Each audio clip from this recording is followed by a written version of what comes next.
Good evening, everyone, and welcome to this second of our zero waste cooking sessions. I'll explain, or at least firstly we'll explain more about the project. This is a part of a research project that's being done, and we're basically using ourselves and you fine folk out there as part of this project to look at food waste, not just the food waste that exists in your fridge, but also how we can interact and reduce food waste that may be created because of oversupply, undersupply, poor condition, poor shape that doesn't reach standards which we all need to agitate around when it comes to our food and our farmers. But we're going to talk a little bit more about that tonight. So it's wonderful to be kicking off this second session. I'm coming to you from home here in Bondi on Gadigal and Bidjigal land of the Eora, and I acknowledge elders past, present and emerging. Everything that we're talking about today is ultimately connected to caring for country, making sure that we look after the land that feeds us. And I'm really looking forward to this session. In this case, it's all about strawberries. As you know, and as you would have read in the post, strawberries are in massive oversupply at the moment because of the lockdowns, and there not being restaurants and catering services using up the usual supply. So that's why we've taken this opportunity to put together this broadcast. Big welcome to everyone who's coming in. I can see some comments coming up already. If you want to let us know, hello Robbie Beale, Christopher Lane, Robin Anderson, hello Ben D. You like my Vitamix? Yeah, it's an old one. I've had it for ages. G'day Joel, hello Peter, welcome all. So let us know and let everyone else know where you're joining us from, which town and which country are you on, so we can get to know the country names as well. So I'd like to start by bringing in Kirsty Bishop-Fox. And now Kirsty, you will remember, is part of this project. So Kirsty's going to come in and join us now. Hi Kirsty, I'll just bring you in there. Hi Costa, good to see you. G'day Kirsty, how are you? Good. I'm coming in from Wurundjeri. Yes, yeah, I'm coming in from Wurundjeri here in Melbourne. And back again to do some more cook-alongs as part of the Low Waste Project with Monash Uni. For those who weren't joining us last time, the Low Waste Project is a research study that they're doing. They've actually done a lot of research with the government and industry, but they haven't done researches with individuals in their home. And when I saw them doing this research, I thought, you know what, I'm a very big zero waste advocate, being a member of Zero Waste Victoria. So I thought I would find out more about this project and take part. We all had to do a 6-week project. We've got an extension on this, Costa, which is really good news. But it's 6 sessions that we're doing. And a lot of people are actually reducing waste, reducing their plastic waste or food waste. And I'm not going to stand here and say that I've perfectly reduced all of that waste, but it's quite low. And I really wanted to get a meaningful impact. So being an environmental educator, we thought that, I thought that I would go out there and do some sessions like this and get people involved. The researchers are quite excited. If you missed it last time, there's one on fritters. You can find it on Costa's page, or tomorrow I might put some links in there for us to see. But in the meantime, once this started, we saw the strawberries that Costa mentioned before.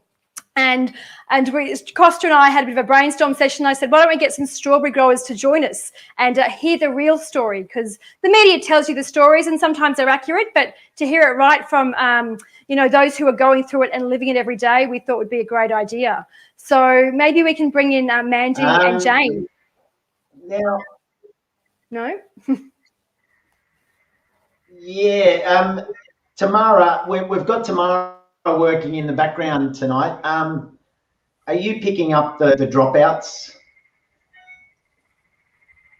Because you've just been dropping out a little bit there, and anyway, we'll get through it. We'll get through it, and hopefully hopefully it'll subside and we'll get a better reception. But you've just been in and out a little bit there, Kirsty. Are you there still? I'm here. You've locked up. And I've got you perfectly.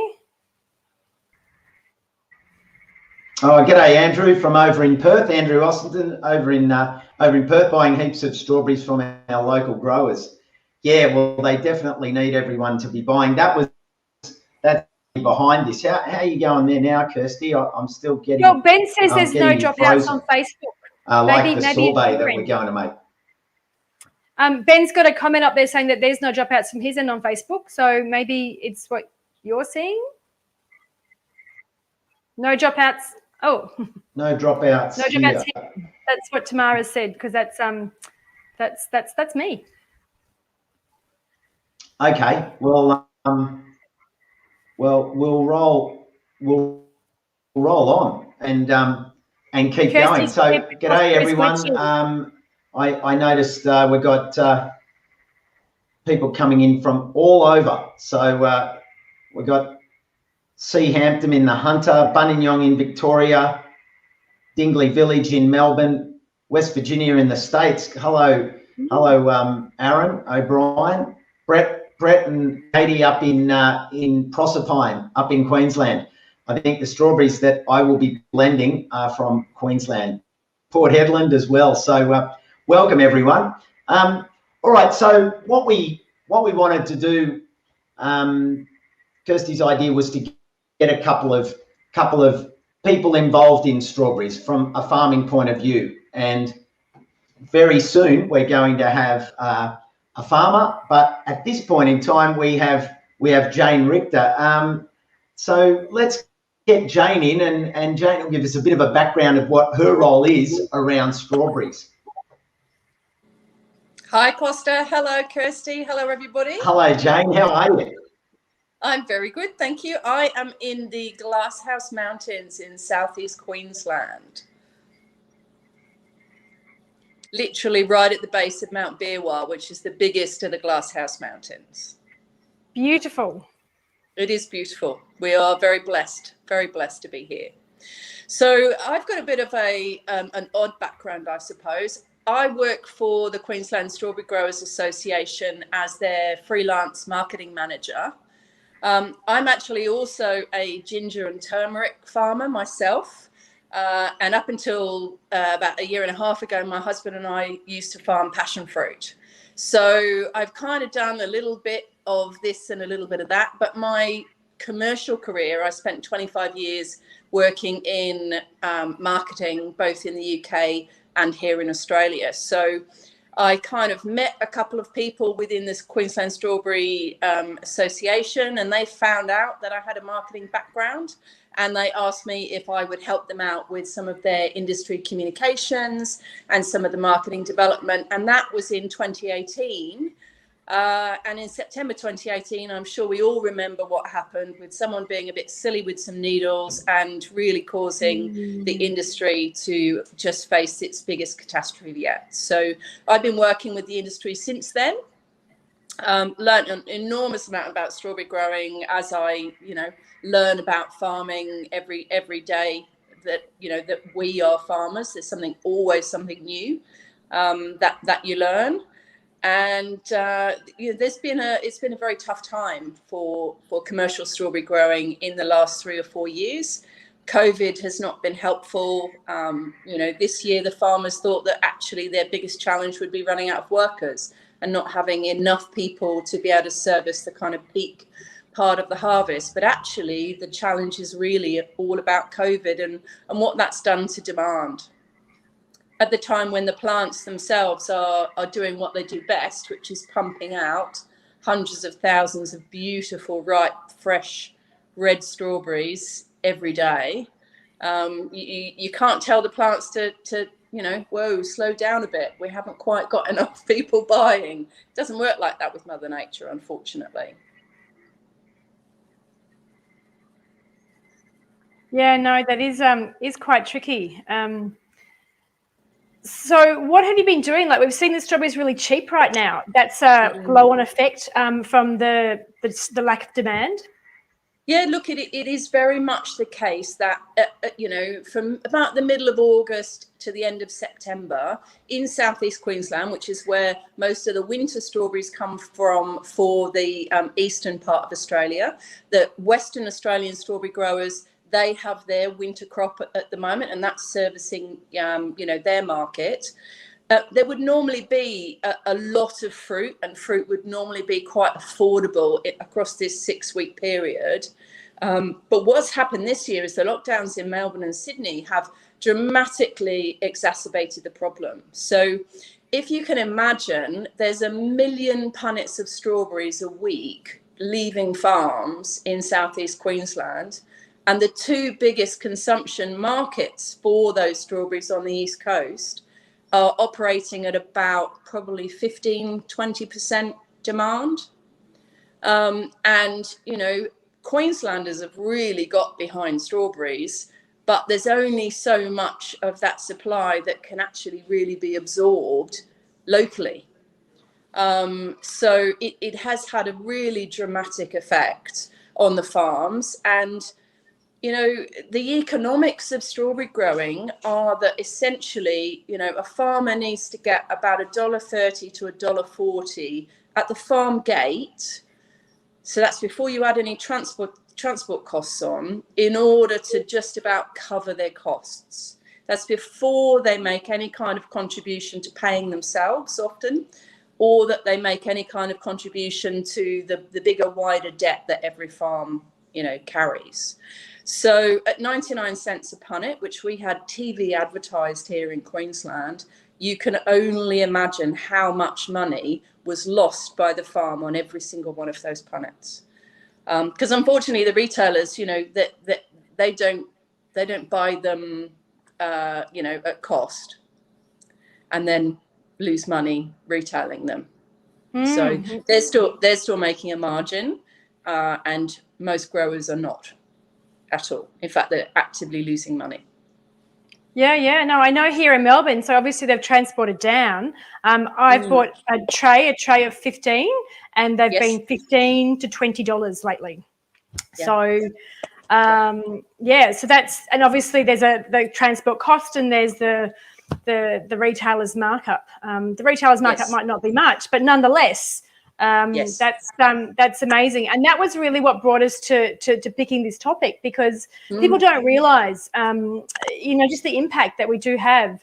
The farmers are affected, and then that flows on. And it's great as a consumer to get cheap strawberries. We're absolutely loving it here. Absolutely loving it. And, you know, I probably would never buy so many strawberries. Like, I just don't tend to buy so much that's packaged that way. But right now I just feel that, well, to have them go to waste, it's crazy. I've heard that some of the farmers are actually destroying some of their plants as well. Is that correct? Yes. So look, and again, I'm not trying to pretend that this wouldn't happen to a certain extent at this time of year anyway. There are multiple varieties that get planted, and some of them are early season varieties that by this time in the season, the fruit that they're producing is really not good.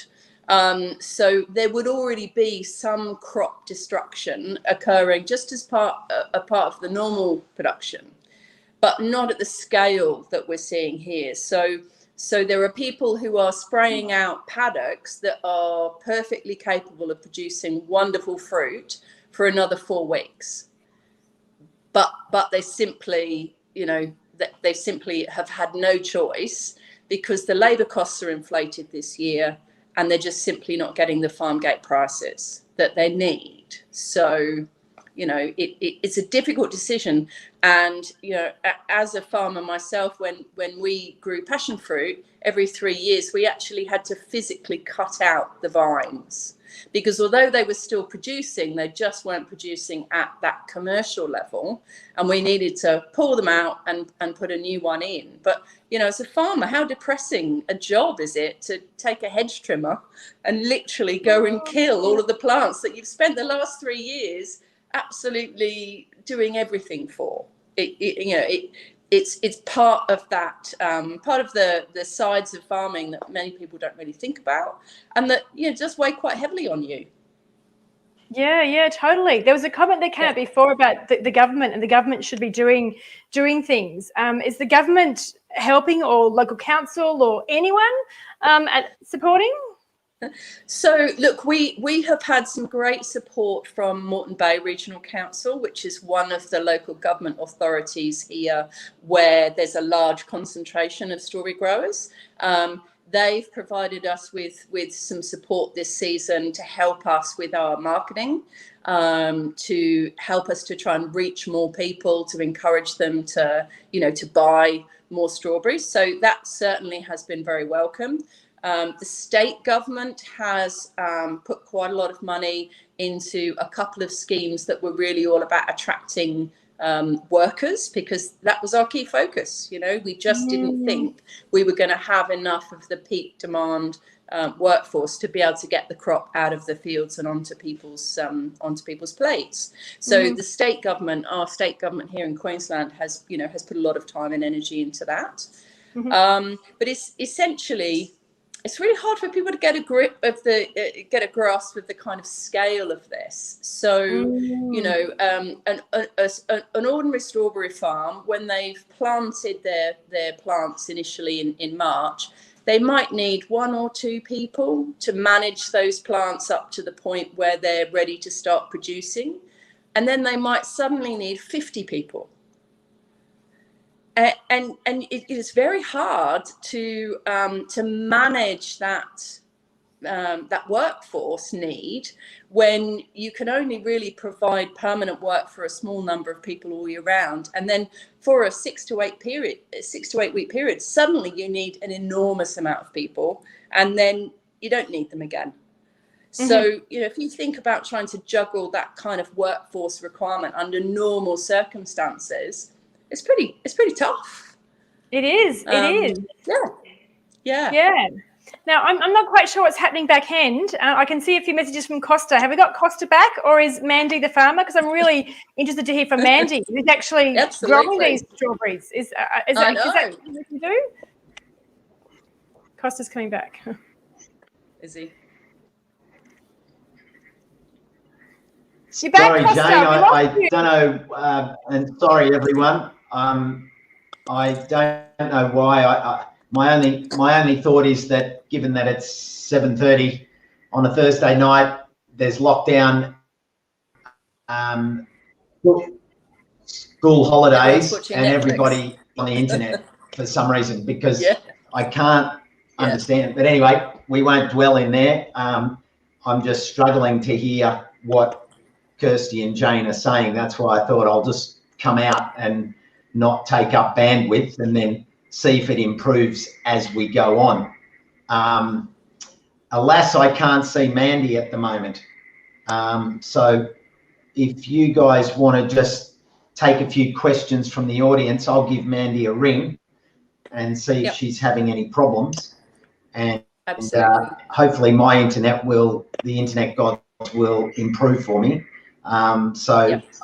Over to you guys to carry on for a couple of minutes. Will we take some questions, or should we start cooking? He's gone and can't answer that question. Do we have any questions coming through? If there are any questions, we'll answer those questions. The whole thing is, what's happening is everyone's outlined. So patient, you guys can do it. I'm enjoying this page. Thanks, Joe. That's lovely. Does anyone here see that lockdowns are destroying our country? Yes, but I'm not going to talk to that today. There's a lot I could say about that, but we're here to talk about strawberries, and I think that we all say that. Okay, so Mandy says that she's here in the back room. That was Amanda Schultz. Is she? Can you see her there? That was I kind of feel tricky not having back-end access. I didn't take that on today. Hi, Jane. Have you managed to get enough workers this season? Look, the program that we put in place to attract people has attracted over 5,000 workers. Not everybody has gone on to work on a strawberry farm, but some of the feedback from some of the growers that were a part of the labour attraction program that we put in place has been that the program has actually uncovered a whole host of local people who have not necessarily been employed for a while and have come onto farms and have really found that they love it. And some of our farms are telling us they've found incredible workers that will be being offered permanent jobs and become a really valued part of their team, that probably it wouldn't have happened. People wouldn't have thought, oh, I'll go and get working on a strawberry farm a go, if we hadn't have gone down the road of putting the program in place that we did. So I think that's a fantastic result. No, that's totally fantastic. I was speaking to a friend of mine, and she does a lot of work. I can't hear you, Kirsty, I'm afraid. You can't hear me. Oh dear. Okay, well, if I take this out, maybe.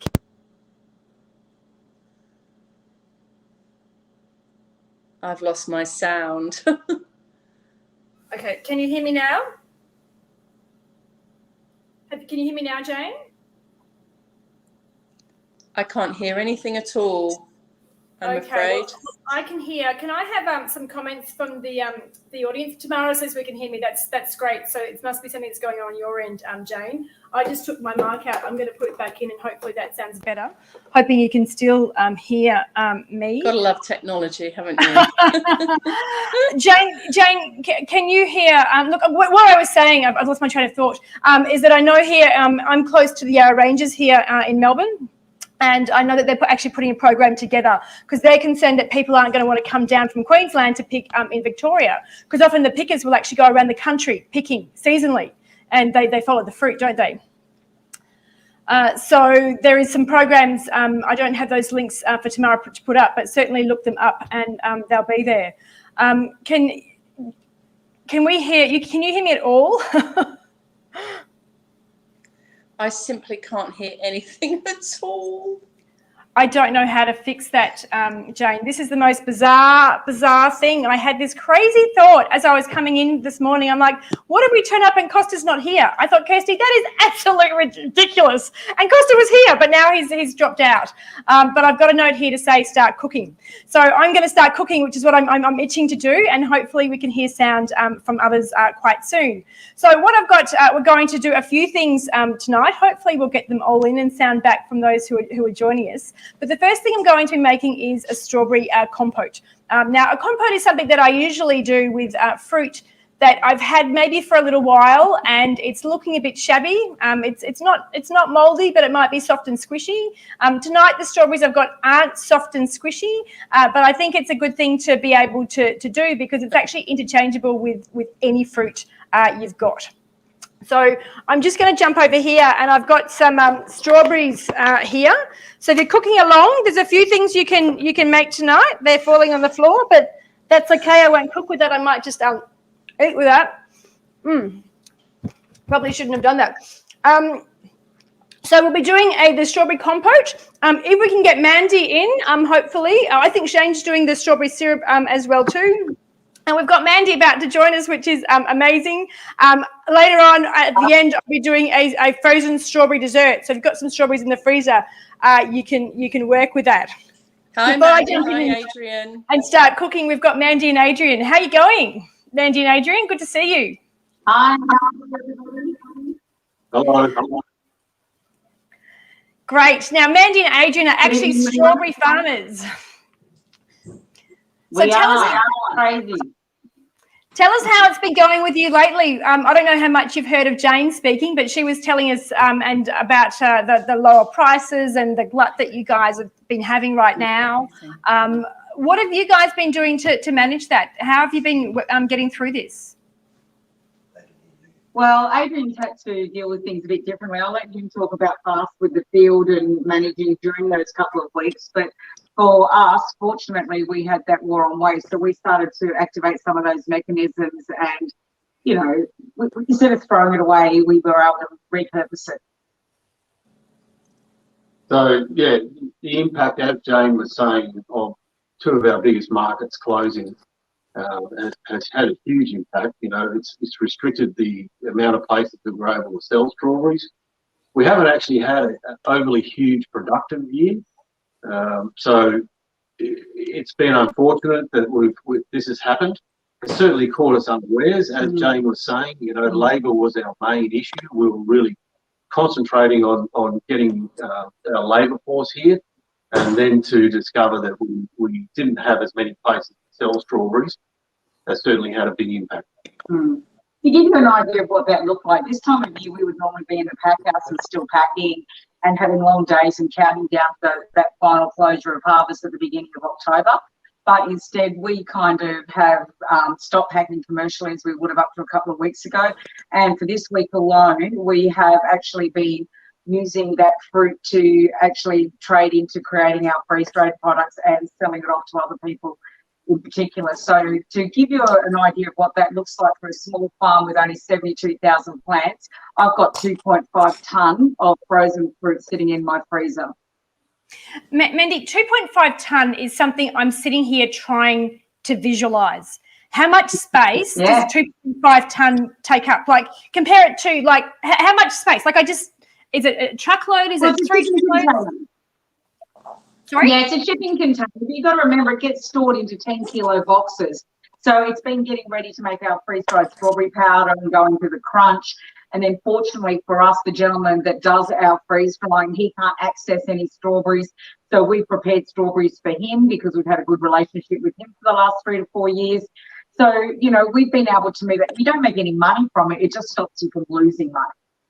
Yeah. So you were telling me about these freeze drying strawberries. You know, this isn't something you just started doing. So I love it because a ton of strawberries turns into 100 kilos of powder. Great, but the freeze-drying strawberries you started doing before this lockdown, didn't you? And that was for a reason about waste? Okay, your sound is we're glitching. We can't hear you properly. Okay. I'm not sure. Maybe we need to get off your thing, isn't it?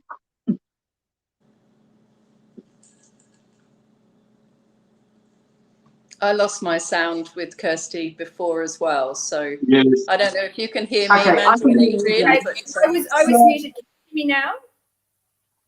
Yes, thank you. Great. Okay. What I was saying is when I spoke to you the other day, you were telling me the freeze-drying strawberries that you did, you've been doing that for a few years now, and that was a waste mechanism, but not about Yeah, we started in 2017 with dabbling around with it, and at that stage we sort of were having we were dealing with weather events that created waste, so we were looking for solutions for when we had a massive hailstorm. That what really triggered it. So for one thing or another, we were doing 2018 first contractual load, and we've just been building on that ever since, to where we also work with other farms, like the people across the road are raspberry farmers. So we use their wasted raspberries and have turned that into raspberry dust and crunch as well. Excellent. That sounds delicious. Yeah. Now, a question that's just come up on the screen is, how long can frozen fruits stay good before you get freezer burn? Well, I don't know. I don't seem to keep it in the freezer very long. We've had a lot of support, but we generally give it 12 months. But most of the freeze-dried products last 2 years, but frozen fruit you've got a good 12 months on. And, you know, and some of the recipes that you can make out of frozen fruit is great.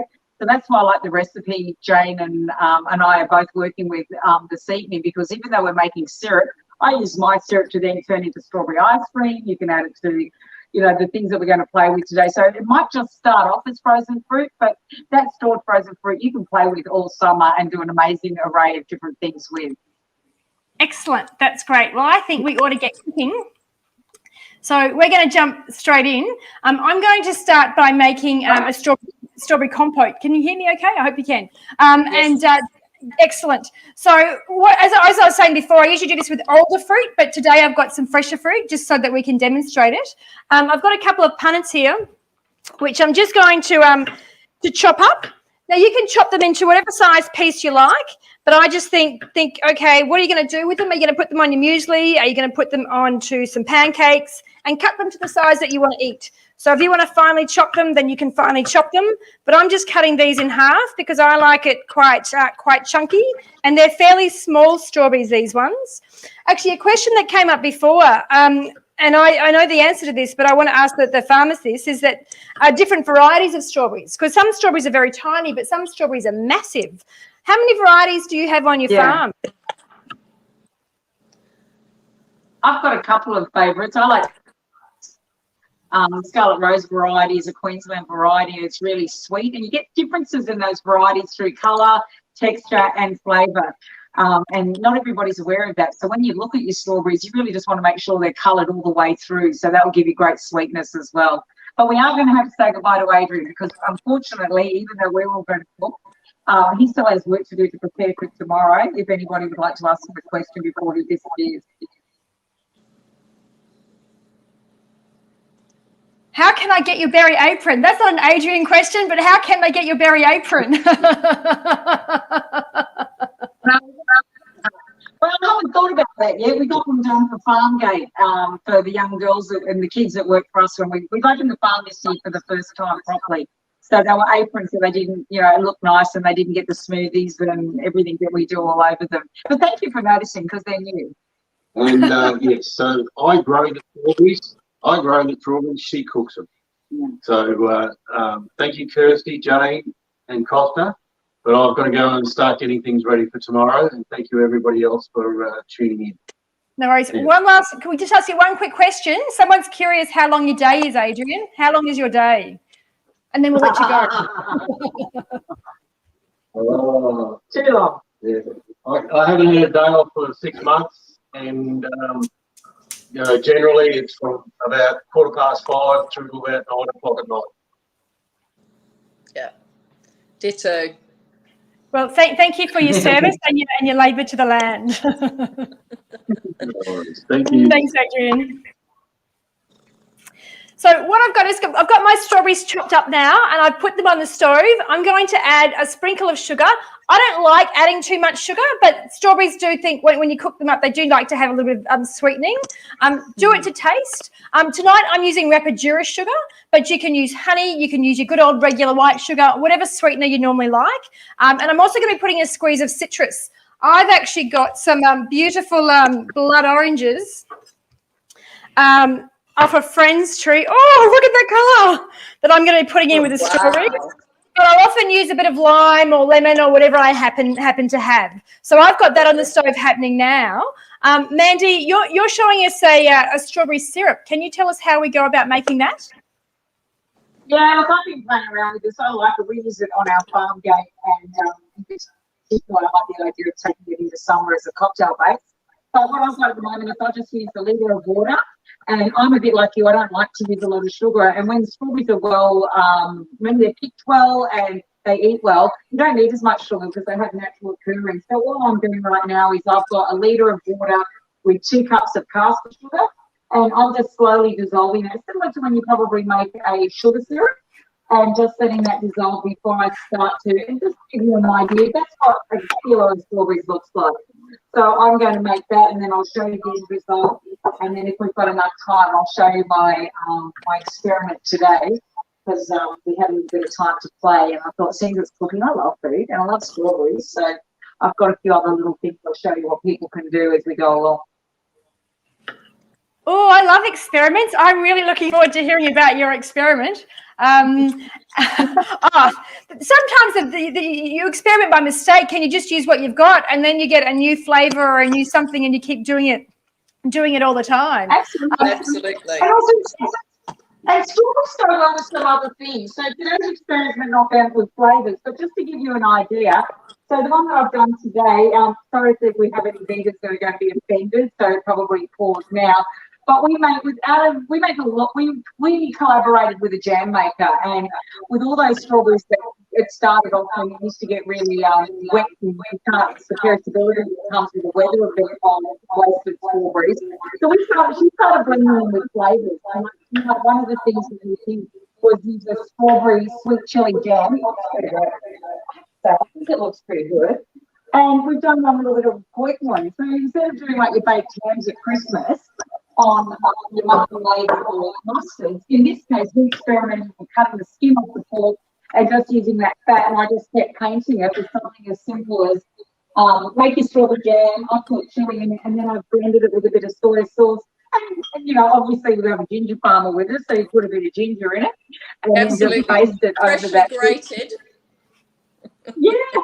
So, even though for me, it's all about how many things can I come up with that's out of waste. You know, there are 101 ways to use strawberries because you're always going to have waste. There's always going to be, whether it be a weather event or, I don't know, maybe it's something wrong in my mentality that we've got to the point where I just expect waste now. Like we've gone from oversupply, we've been through, you know, acupuncture and strawberries, we've been through COVID and strawberries, we've been through thousand strawberries. It's a bit like, you know, I just think it's a part of what we have to become used to and finding solutions rather than just throwing it out or, you know, it's nice to be able to feed the cows with it, but if you give them too many, there's some, like during the drought, we tried to find ways of moving, like there's some massive farms in Moreton Bay, so they have massive waste. So let's move one bit of waste to an area where someone could feed them.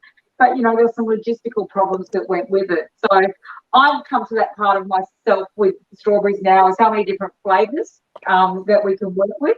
And because we grow finger limes, obviously strawberries and finger lime jam was a big hit. And that's been fun.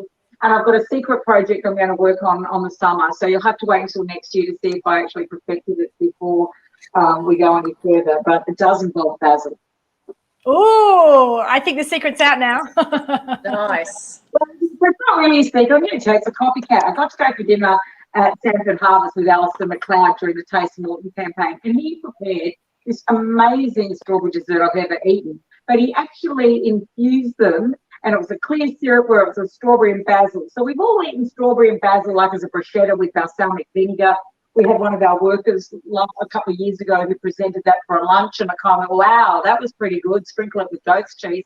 But this combination that Alistair had put with strawberries and basil in an infused syrup was just amazing. So I'm going to try and have a go at actually perfecting that, but it might take a few phone calls to say how to do it. So I don't know yet. We'll have to stay tuned to Alistair's inspired recipe. Excellent. That sounds great. Now, what about you, Jane? You were telling me that you wanted to show us how to make a salsa. Yeah, look, I started making salsas a few years ago. Sorry, I've got a cat that's very insistent that he wants to be a part of the proceedings this evening. He won't give up.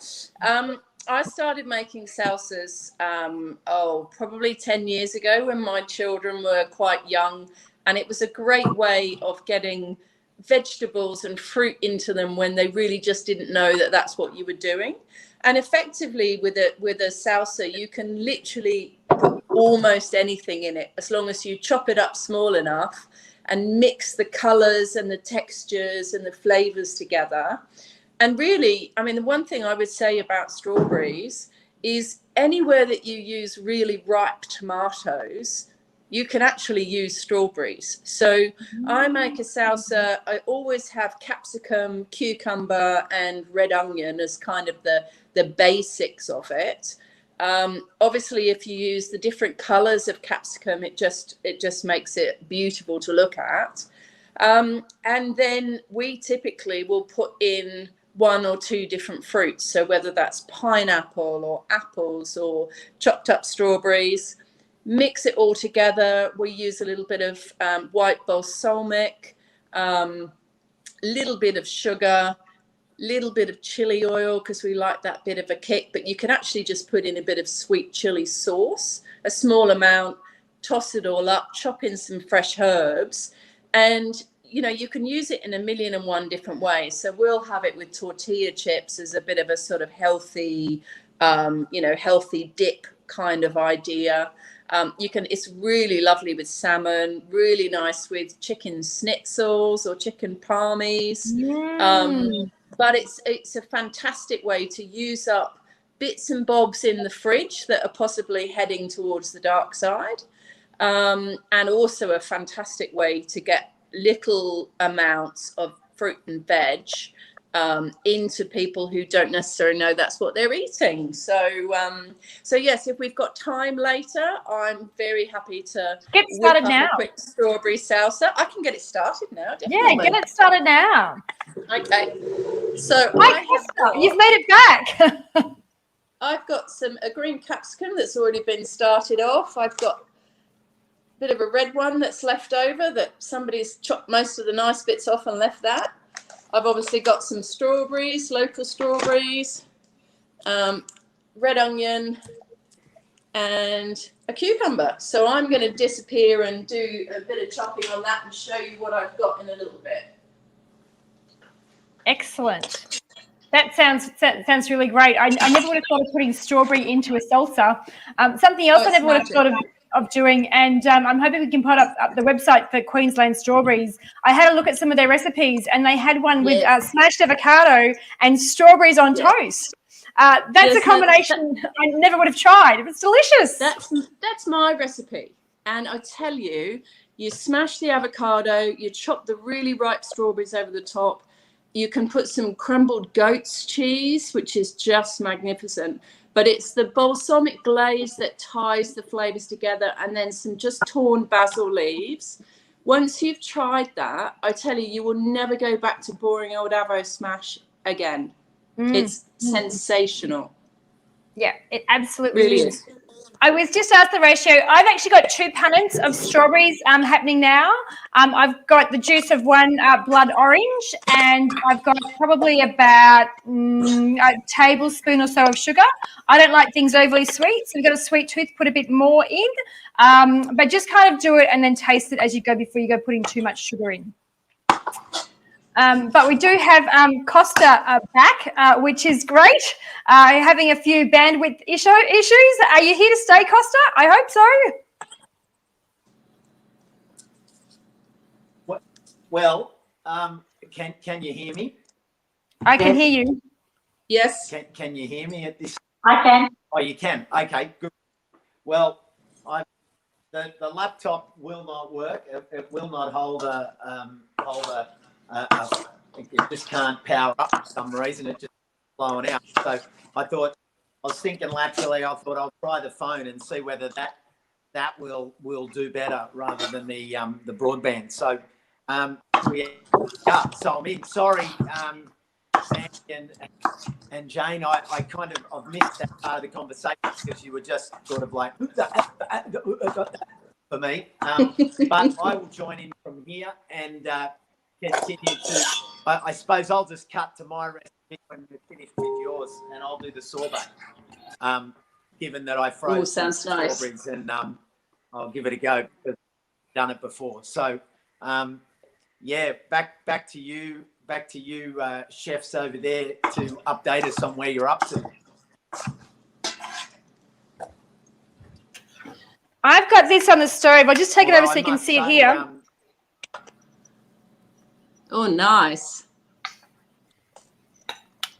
So that's just the strawberries there. And how long you leave it for, it's really up to you. If you want them to be soft and mushy, then just leave them a bit longer. If you want a little bit of firmness in them, I mean, this is just, I mean, that's fine to use now. I might even turn them off. Some are starting to mush down. So if you can just see here, some are getting really mushy, some are a bit firmer. So it's not something that takes very long to do. Sometimes I'll do this when we've got pancakes happening, and by the time the pancakes are done, the fruit's done. It's just as simple as that. And I'll just give it a taste. Oh, the thing about citrus, I don't know how it does its magic, but a bit of citrus and a touch of sugar just makes strawberries, I don't know, more strawberry-er. Is that a word, strawberry-er? It is now. Strawberry-er. More strawsome, I think, is the word you're looking for. Oh, more strawsome. I like that. More strawsome. Yep, so that's done. I'm going to turn that off and leave that. We've got a few leftover pancakes. We had pancakes for lunch. I might have pancakes for dinner too. And then I'll use this on my muesli tomorrow for breakfast as well. How are you going with your syrup there, Mandy? Okay, so what I've done now is I've already done that as well. I'll just show you what you can. So in that there is just put a kilo of the fresh strawberries. And what's really beautiful about the syrup moving forward, it doesn't take long to make it all. But you can just see in that short period of time, I don't know if it comes across very well, you can start to see how it starts to colour up. So it's already started to go into a beautiful soft pink colour, but by the time we finish, we will end up at this colour. So this was the batch that I made for Farm Gate today. But I'm just doing another one now to go through a lot of it, and it's fun to make for everybody. And all you have to really do, it's just that slow, steady process of the strawberries just need to get soft. And I think why I like this recipe too is part of it is you've got to let, as soon as we go along, you've got to let the fruit go soft. And once it's soft and it starts to cool, you kind of get a potato masher. you know, and you start to mash the rest of the flavour out of it. But the secret is, once you drain it, that stuff that you mash gives you a whole new, instead of throwing it out, it gives you a whole new waste product that you can go and make something else with. So last week when I made farm gate syrup, I used that leftover that I'll show you as we go along today, and I threw it into muffins. Today I made it into ice cream. So I don't have to throw anything out. So you can start with being fresh strawberries. If you buy some and you're not going to, you don't want them to go to waste, you can put them in the freezer, bring them out later, make a syrup. From your syrup, you'll get another leftover in the waste, but then you can go make another product, whilst you can then still keep using this syrup in a variety of ways. Now, you know, if it was Christmas, I would probably get a glass with some ice, put a dash of gin and use my strawberry syrup with some soda water and a little bit of finger lime, and you've then got a cocktail that you could do as well. So the syrup is kind of like one of my favourites because you can just do so much with it. Excellent. That's great. There's a lot of things coming through. I've actually got some of the excess that you're talking about here, Mandy. You can see that here on the screen. Yeah. I actually made a strawberry mousse cake. It was my boy's birthday, and having so many strawberries, that was the leftover from the puree. And you've just reminded me, because I'm going to throw that into the compote I've just made, because why not? But it could be great in muffins, or even just as it is on pancakes, really. Yeah, absolutely. I put mine through the bullets this morning when I was making a batch and just blended it, and then mixed it straight with cream.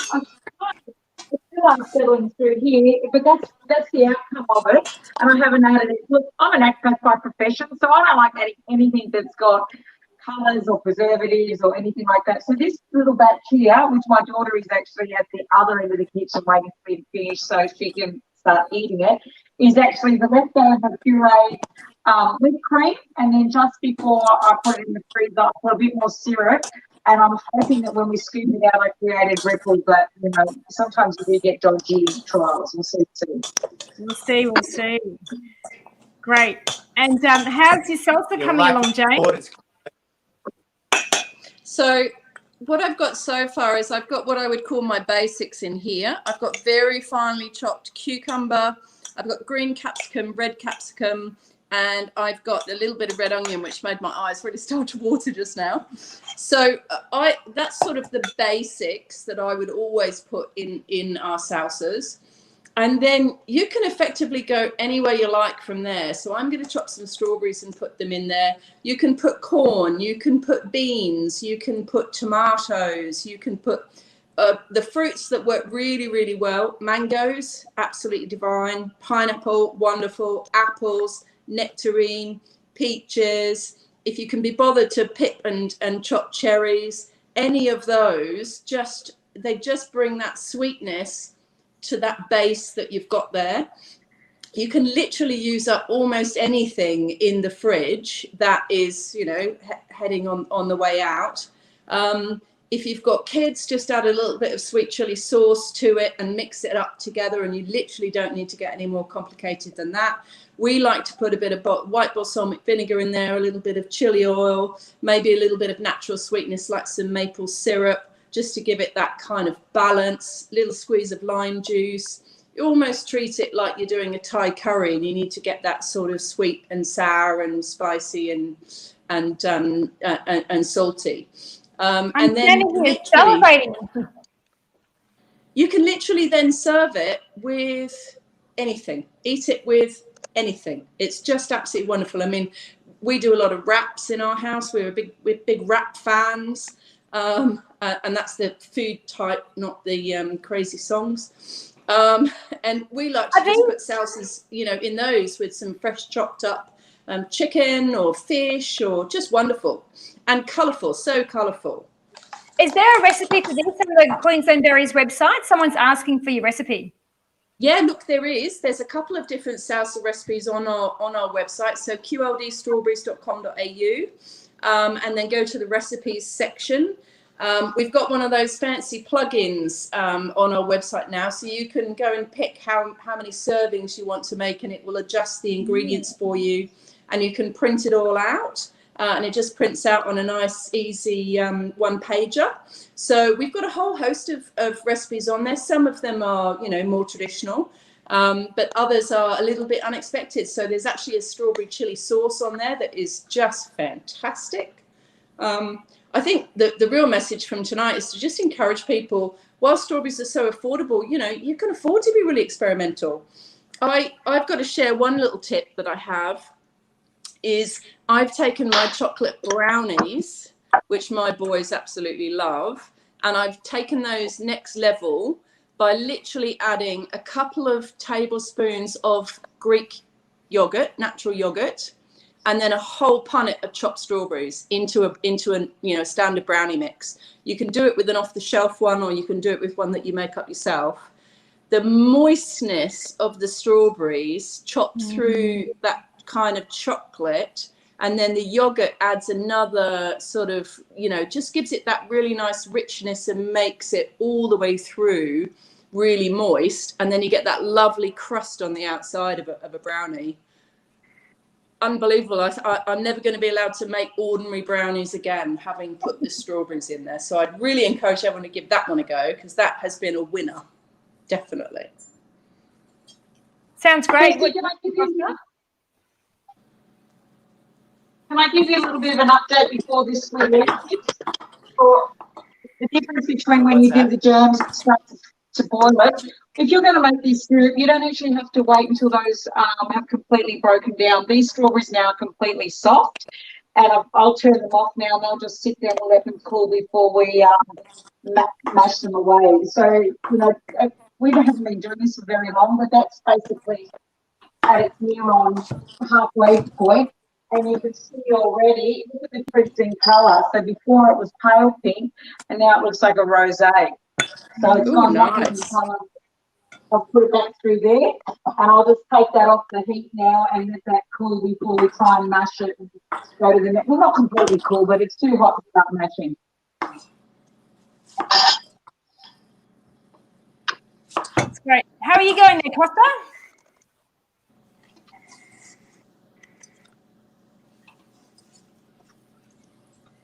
Well, Have we I'm got a bit of a wheel at the moment.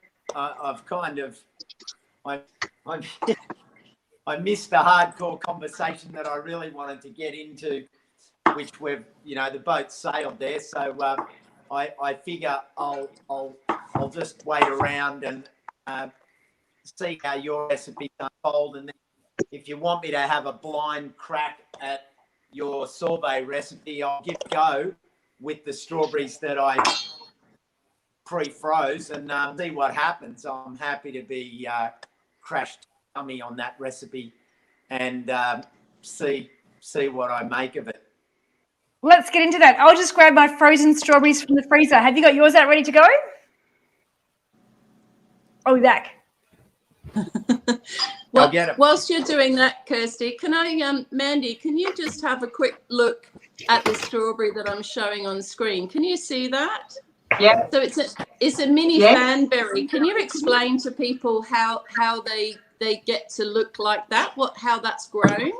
Because I think these are amazing. Well, they are, but it doesn't happen on all the varieties. It's some of them. And Adrian's probably a better one to handle that technical, because it's somewhere in that area where they first start to grow. Oh yeah, that's probably like having joined twins.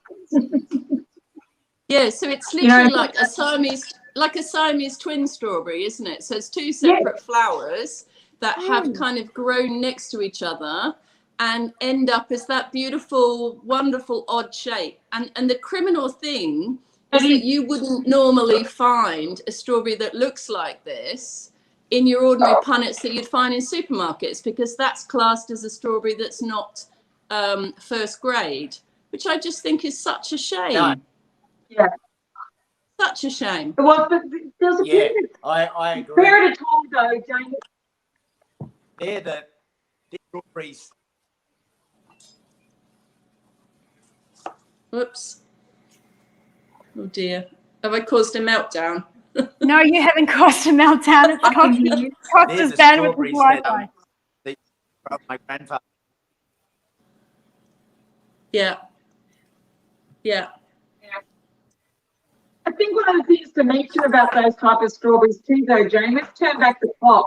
because there's once a period of time that we used to, as a farm, used to do these beautiful, what they call plates.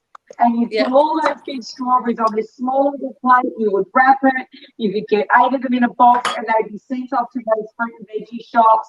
And that was what made it a bit different to what went into the supply chain. And we used to sell like a good half to a full pallet all the time, going here, Melbourne, and all the place. Where those products are no longer available, and I do wonder if it's because we've got less and less, retail. We've been through a period of time where small fruit and veggie shops have closed. Yes. I'm not 100% sure, but it was once a really well sought after punnet, and it wasn't considered waste. It was considered highly regarded, and people wanted, it was a premium product. Whereas, as we know, like, it's just not the same. Sarah said before in the comment, I love how strawberries should be triple the price. Well, yeah, absolutely. They should be, because they are hand planted, they are hand cared for. So on a strawberry farm, there's a job between planting and when the strawberries are actually harvested, where people literally go along and manually pull off any leaves that are dead. So they're hand cared for, and then they're hand picked, and then they are hand packed. I mean, you can't get another fruit that is treated as reverently and has so many people involved in the journey, from it being grown to it turning up on your table.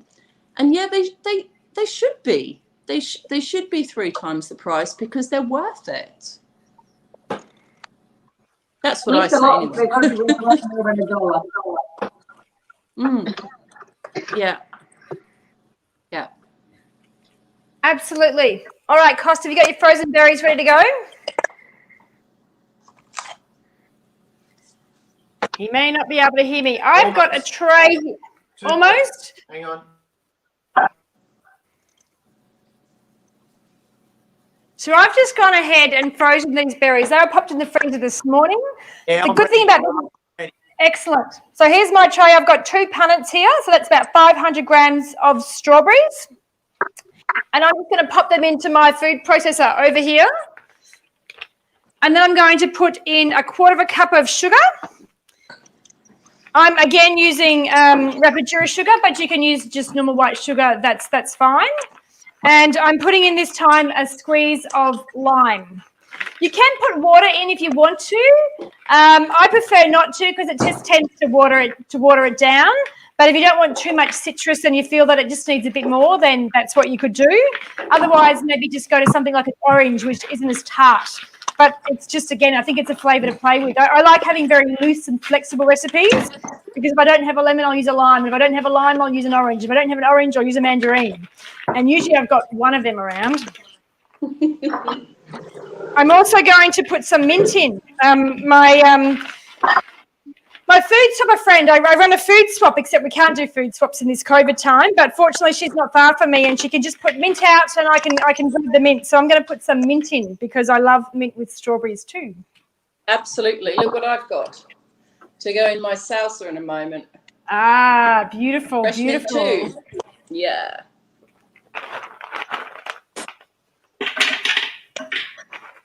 How are you going there, Costa? You're popping them all into your Vitamix there?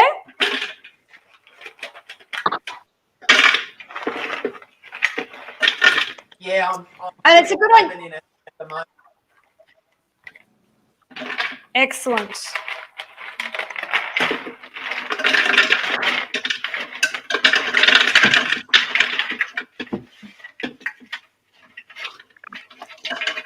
And I have found it's good to know if you've got an appliance like this, like if they're too big that it can kind of make the machine just kind of jam up, and you've got to sort it through. So I tend to chop them before they go into the freezer, because it makes this part a lot quicker and easier. Takes about maybe 30 seconds of blitzing this machine, but maybe a machine with less power might take a minute or two. So I'm just going to rip some mint up. I'm going to make it quite minty, actually, because I feel like lots of mint. I'm just thinking I'll mute this so that I don't fill the broadcast with a whole lot of grinding sound. Blending. That's a good plan. not too bad. Oh, I can see that colour there in the machine. Looks great. And how's your syrup coming along, Mandy? My syrup was just waiting to cool, but I decided that we'd have a look at I'd have a go at the strawberry syrup ice cream and all that leftover that we did. And you can start to see it came out with a beautiful soft thing. This was ice cream, and you can see where it's come through. The ripple didn't work. I probably needed to put a lot more syrup into it beforehand to get that ripple through, but this time around, I'm going to make this again at Christmas. I like doing Christmas desserts, but I'm going to rip it a little bit more by sort of sprinkling a little bit with our strawberry powder, and then you can see how that just comes up with a beautiful touch. Oh, wow. So that looks amazing. Yeah, and That it looks really amazing. nice. I've got another little trick for the powder. It's all about Christmas, isn't it? When I come out of strawberries, I start to make Christmas. You know, what I'm going to cook, what we're going to do, and all the people that come around. Because we don't go anywhere for 6 months of the year. So, you know, we sort of spend coming out of strawberries, getting ready to, you know, there's the Melbourne Cup luncheon with the girls, and we do something about whatever we do then. And likewise, and getting rid of, you know, the kids have their friends, so what to do a few things. So it was great. So that's our strawberry ice cream without anything added. But I am going to put it back in the freezer before it sort of starts to go too soft. And as I said, my daughter Maddie's waiting at the other end of the kitchen. I won't be home. All right, I've just popped this on for a short blitz. It's not ready yet, but I just want to show you what it looks like here. It just looks like it's a crumbly frozen strawberry. So if you wanted to have like a really kind of chunky thing, you could stop now. I want this to be quite smooth. So the idea is just to keep going until it breaks down and becomes a bit smoother. I'll pop it back on and show you the rest in a minute. Excellent. So how's your, Jane? So I have added my strawberries now, so you can just see the incredible redness that there is. I'm just going to mix the strawberries through, and it's just, I mean, it's just the aroma is absolutely wonderful, and just the texture of that is great. I'm just going to tear in some herbs because everything is better with fresh herbs. So I've just got some fresh basil and some fresh mint. And I'm just going to, oh, I love the smell of that mint. I'm just going to tear that in. And then literally you can see you've got those beautiful fresh herbs in there. And I'm just going to put in a little bit of white condiment. I don't know if anybody's used this before. I've actually only been able to find it at Woolies, but it's literally, it's like a white balsamic vinegar, only it's much, much lighter.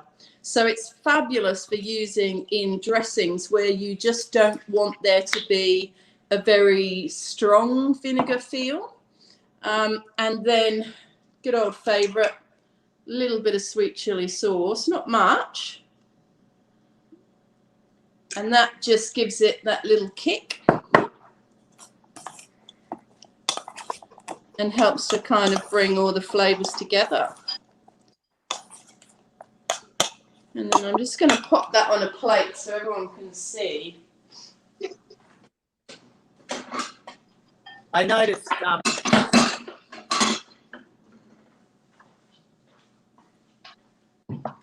what do you think of this, team? Rachel said that she made a sorbet and she put some of her own chicken egg in it.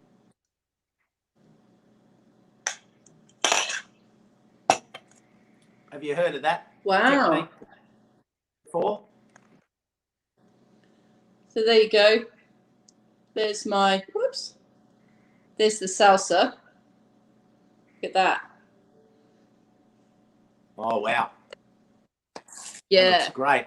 So some nice white corn chips or some That looks fantastic, toasted Jane. pita or, yeah, lovely.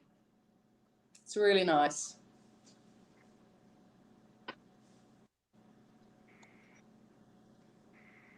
I've just here Oh, finishing. look. I don't know. I can't leave it quite now because it's still draining. But over here, the Let's, strawberries are at a point now where it's just nice to mash them. there's a really And they're interesting draining question. to If I create can just answer the question about, do strawberries have any properties that are really good for you that no other fruit has? There's a couple of things actually about strawberries. So strawberries are very rich in vitamin C, and they actually have more vitamin C than Valencia oranges, which is something that most people probably didn't know. But they're also a really good source of folate. So the darker the strawberries, the more folate that they contain. So there's actually a variety that's now quite widely grown called Red Rhapsody. And Red Rhapsody is a very, very dark-skinned strawberry. And Red Rhapsody are typically quite large berries. So because of the whole physics of surface area to volume, Red Rhapsody strawberries, because they have a large surface area, they have a really high concentration of folate. So they're a really fantastic source of that B vitamin. And that's something that obviously is really critical for ladies who are looking to fall pregnant or who are pregnant. But it's also just one of the vitamins that is very important in your immunity and basically staying healthy. So strawberries should be renowned for that. I think it's important to mention when you start talking about health benefits in fruit in particular, that even though strawberries are really high in folate, the difference between that, your body will absorb folate in its natural source rather often a lot better than when you go take a folic acid supplement. So when people start to eat really healthy food and keep their diet in balance with eating natural foods that aren't processed food, you will naturally get those nutrients that you need rather than often just taking a synthetic horse tablet multivitamin, which people find really hard to think that I would say that after 25 years of practicing as a naturopath. But if anybody was, wanting to build those levels up, you'd be better eating high folate foods than actually just taking a supplement prior to pregnancy and then maintaining that during the first trimester. I like one of the things that people forget about strawberries, and I think this is important. It gets a bit confusing in the benchmarks, but because they're a low GI food, that glycemic index just means that release of sugars into the bloodstream means you don't get those big highs and lows. So you'll often find them highly recommended in a lot of the eating plans that centre around insulin resistance, weight loss, and in maintaining good healthy weight balance. They're one of those, a great berry food. Yes. So I think in summary, what you're saying is we should eat more strawberries. Yes. Yes. And we should eat more strawberries all year round. They're so reasonably priced. Yes. I mean, we're all talking at the moment about the winter strawberry season, but actually the summer regions for strawberry production are just starting their fruit production. So, we've got some wonderful growers on the Granite Belt in Stanthorpe area in southeast Queensland that produce wonderful strawberries for us, different varieties, but produce wonderful strawberries for us over the summer period. And obviously, as you go further south, the strawberry farms are starting production in, New South Wales, down into Victoria, and all the way through to Tasmania. So strawberries are locally grown in Australia every single week of the year. So you can always get locally grown strawberries. And they are fantastic no matter which region they're being grown in. They're wonderful all year round. They absolutely are. I'm just going to jump over. I've got my frozen strawberry happening here, and you can just see here. I just kept blending and blending and blending, and now it's quite easy to spoon up and spread. I'll pop this back into the freezer and get it. You can eat it now, but if you want it a bit more frozen, then it's good to put it back in. I've got one here that I've got a few that I've done a bit earlier, and this is probably about a batch and a half that I've got in there, and I can just scoop that out quite easily. And I can even make a little super. Oh, that looks great, Costa. Ooh. Oh, wow. So That good. looks very smooth. Look at the colour. And it's a beautiful colour, isn't it? And this is what I did earlier. This has got to be frozen to scoop it up like that. And we've just sort of scooped it up there and got strawberries upon strawberries upon strawberries. So you can have a bit of fun with this. But I'm actually going to put half of this in here now. And somebody did ask a question before, and I didn't get to answer it. And I'm going to answer it now. The question was, where are the daiquiris? They're not far. So what I'm going to do with this is I've got about half of that I've put in here. Karen. Yeah, Karen, they're not far. Don't worry about that. I'm already onto it. I'm going to put some fresh strawberry in here now. So you make a daiquiri, get a bit of frozen and a bit of fresh, mix them together, and then throw in your splash of whatever you're throwing a splash of. Doesn't have to be, it could be rum, or you could put tequila or whatever takes your fancy. And after the week we've had in Melbourne, it might be a good idea, right? So I'm just going to mix it. And don't get fussy with your ratios, okay? Just don't get fussy. Some frozen, some fresh. You could put water in, but I don't like to water things down. So, Kirsty.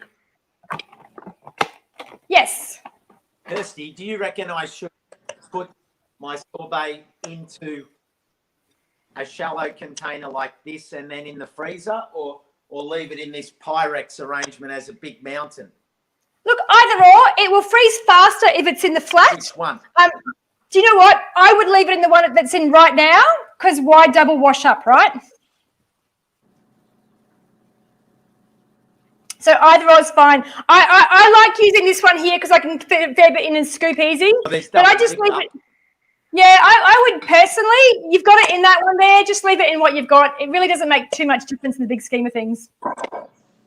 Alcohol ratios. I'm going to let you decide, Karen. You start with a splash, and then whatever happens, happens, right?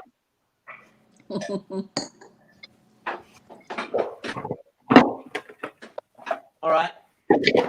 I can say that I've tasted it, and what I put in was some Vietnamese mint. Oh, yes. And I put a sort of half a tablespoon of my honey. And that's all I've put in. And I'll just do a little online taste test. The texture is good. Yeah. Oh, the lemon is tangy. Flavour of the strawberries is there. And then the honey is not, it's sort of only just barely. And then there's just that little bit of mint as well. So, yeah, I'm happy with that. Pretty simple. Looks gorgeous. Wow, the texture's awesome. Yum. Looks lovely. Yeah,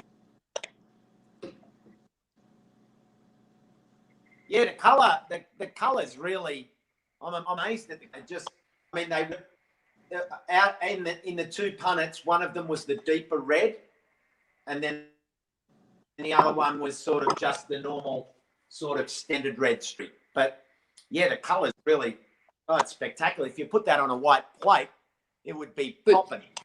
It would be gorgeous. So I'll put it in the freezer.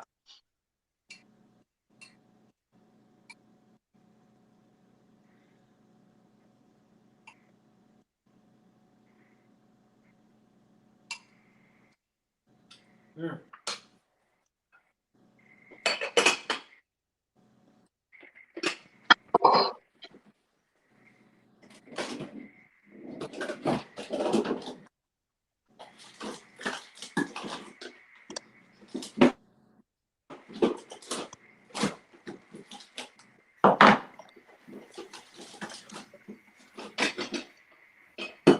Costa, is it true that you shouldn't plant anything for a while after an earthquake? I've heard rumours it's not a good idea. I don't know. I wonder if Costa knows. We'll ask him when he comes back in. I've got. Can you pop me on the screen here? I've got the mix with. This is about half and half frozen to fresh with a splash of Bacardi, and I'm just going to. Here we go. Oh, lovely. That looks fantastic. You almost need a spoon to eat that with, though, don't you? Not quite. I like No? them to be drinkable. So and I did save one of the redder ones to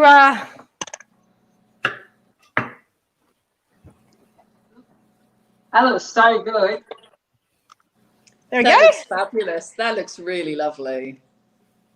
Yeah. Really good. And you'll love these glasses, Costa. I had I just mentioned to someone that I might be needing a glass from the Buy Nothing group, so I had someone drop them at my doorstep today. So I'm going to christen these glasses. Excellent. And you can drink That it was straight. nice. And if you're going to use a straw, make sure it's a reusable one.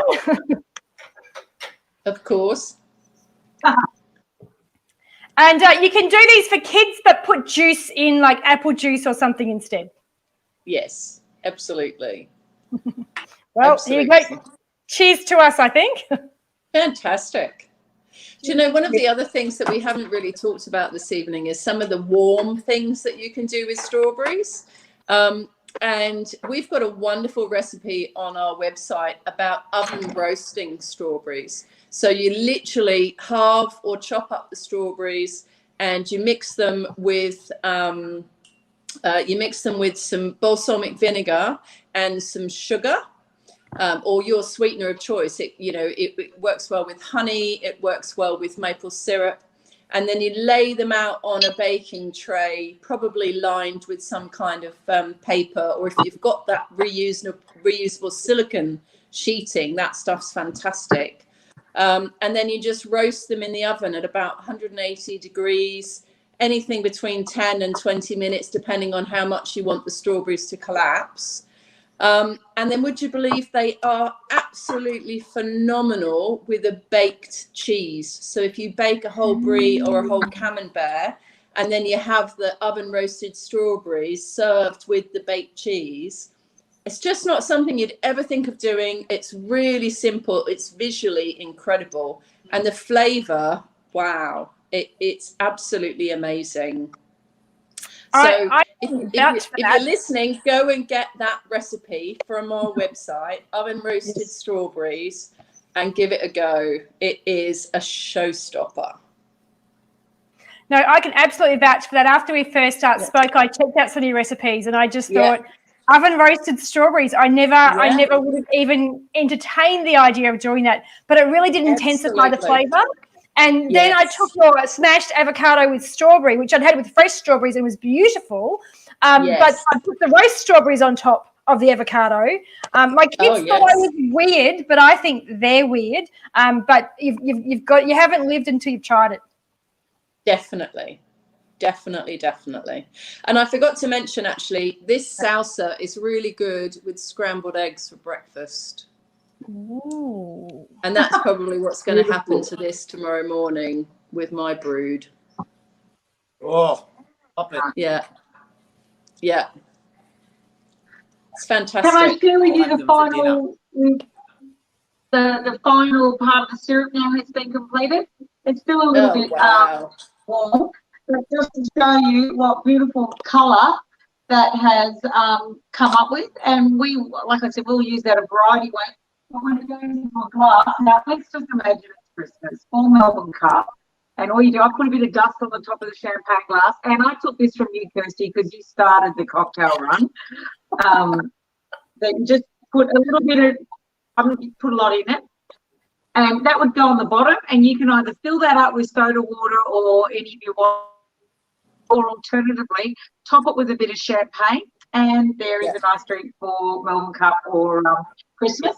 If not, some strawberry syrup that you can use for the kids. It's easy for them to make. Or you can add it. We turn it into a spider down at Farmgate. We put the syrup with soda water and a scoop of vanilla ice cream for the kids. And there's lots of great ways that you can have treats with just using the strawberry syrup without actually having to go down the track of soft drinks, colours or flavouring. So that was really simple. And it's too hot to pour into it. But I only use a litre of water, and I don't know if you can see this, but I reckon that is the best value out of a kilo of strawberries. So For $4 and 2 cups of sugar on the canned strawberries, you're going to get one of those, and that would fill more than one of these. So that's what it looks like in a bigger bottle, and it's great. So have fun with syrup. How long would that keep for? How long will that last? Hey, man. You know what? Mandy, I'm not 100% sure because we go through it so quickly, but I would have thought like jam, it's just sugar and water. As long as you keep it refrigerated, or if you make a big batch of it, you can just throw it in the freezer. There's nothing to stop you to get those syrups and throw them in ice cubes.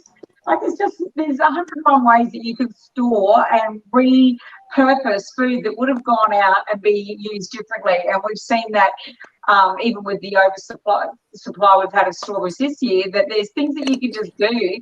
That doesn't mean you're necessarily going to have just fresh strawberries all the time. You've got to eat them, but you can actually put them in the freezer, make products with them, and you will still get your own sense of value add across the next 6 to 12 weeks from strawberries that you bought last month.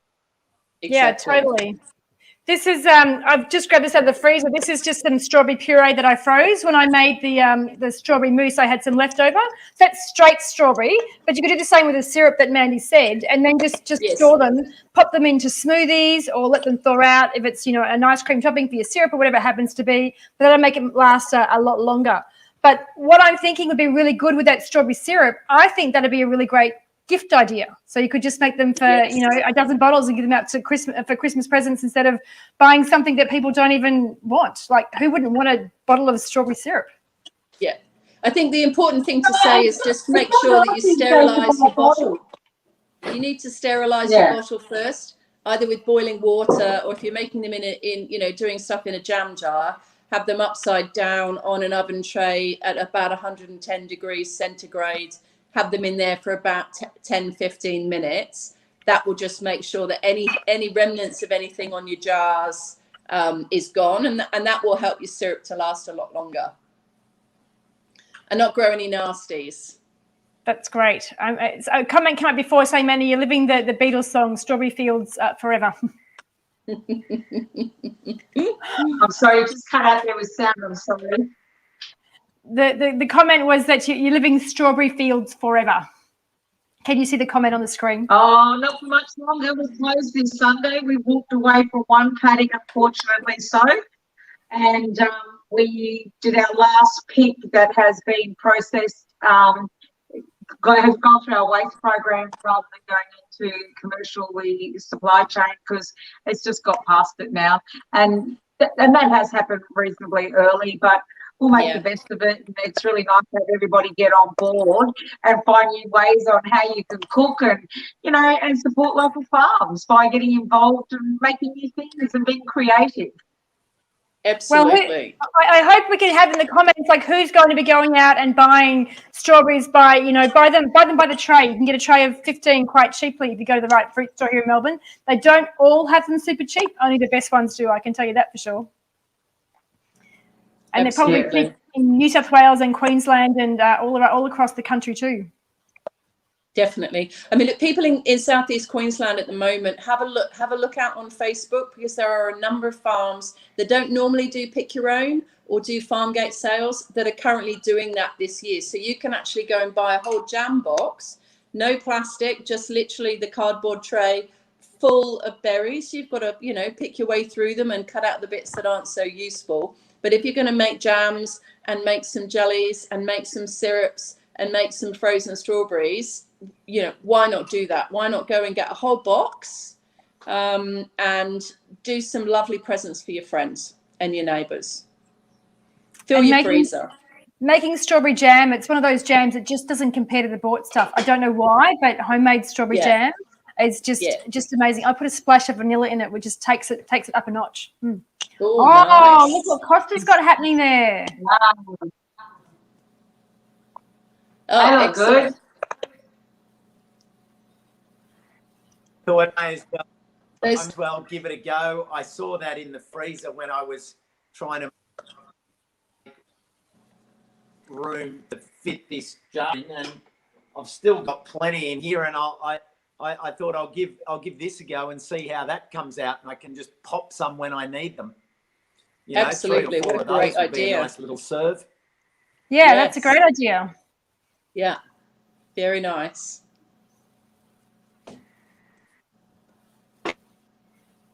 Love it.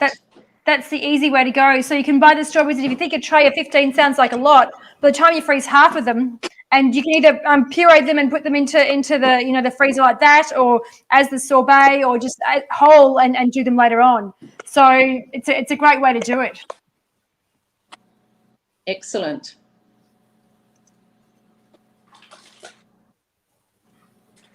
All right. Well, I'm going to I think I'm going to have a taste of this. And I'm really glad I put that second handful of mint in, because it's got a lovely, beautiful mint undertone, and the strawberry flavour is just so strong. That's why I like doing it just with the strawberries and no water if I can avoid it, just to get that perfect texture. So there we go. I hope we will have a great night and enjoy strawberries. Wonderful. Now, are there any questions? I'm just looking at the time, and we have got a bit over with our technical glitches, but do we have any questions coming through? I've got Costa, a question for you, Costa, because I saw you're live on the weekend, and you're having a book launch soon, and you've got a competition going with your cover. Can you tell us a bit more about that? Oh, I don't know if you can hear me. Can you actually hear Yes. me?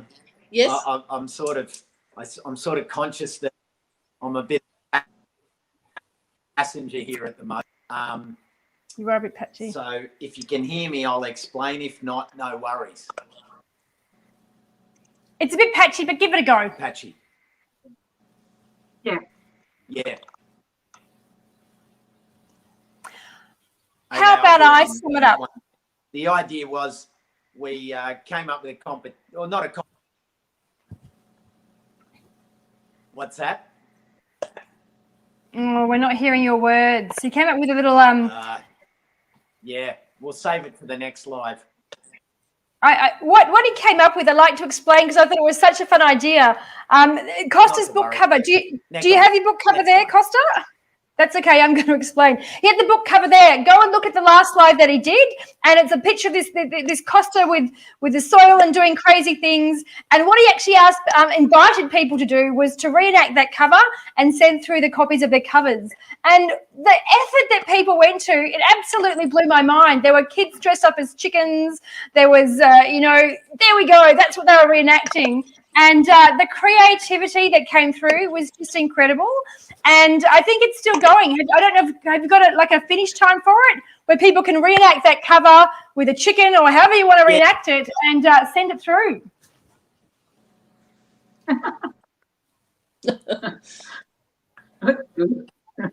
Yeah, and then what a I'm great going idea. to do is actually make a sleeve, Yeah.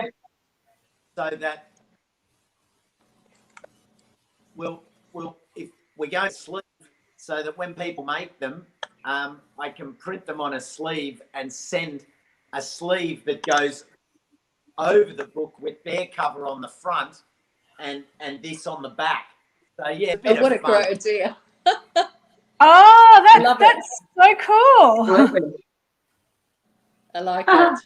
Because I think it was it Jackson? Is my memory serving me right? It was Jackson's World, and he just had that there, and it almost looked like Costa's World, except it was Jackson's World. And I think he'll be so stoked with that cover. That's a really creative idea. I love it.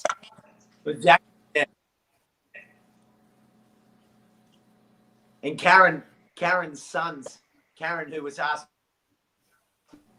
you about the daiquiris, her sons both did a reenactment as well. They were the Sanchez boys. Ah. Okay, I'm piecing it all together now. All right, this one's for you and your boys, Karen.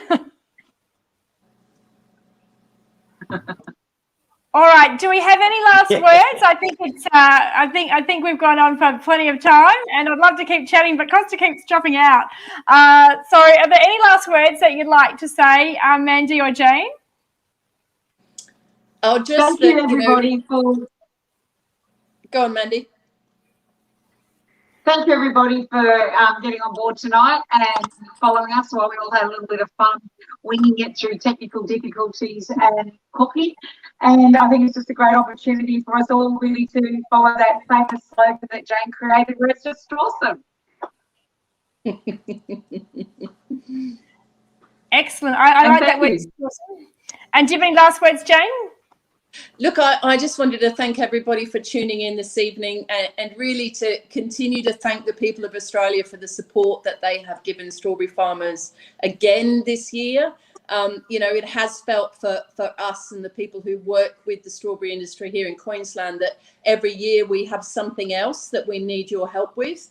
But we are incredibly grateful. Please just continue to enjoy our fresh strawberries. That's all that we ask. That's all that we're here for, is to make food for Australians to enjoy. So just continue to enjoy it, please. That's right. The farmers have one job, that's to send food out, and they do it really, really well. And the least we can do is to eat that food. That's the one. That's all we want.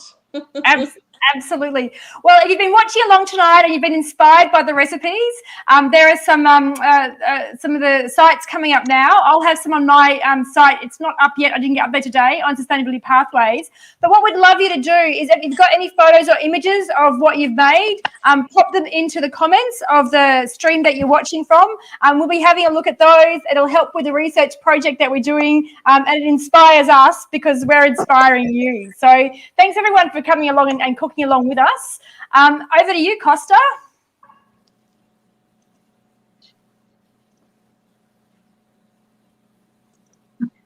Oh, technology. Yeah, we'll see whether I can close it out. But thanks, Mandy.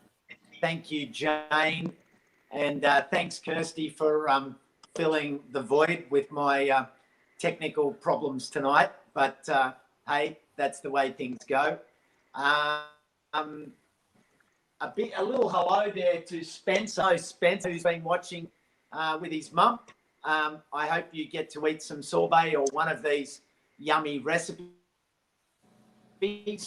And thank you, Mandy and Jane, for sharing some insights into the strawberry industry, and for connecting it to the project that Kirsty on with researcher, if I recall. And we'll follow through with some more of these over the next little while. So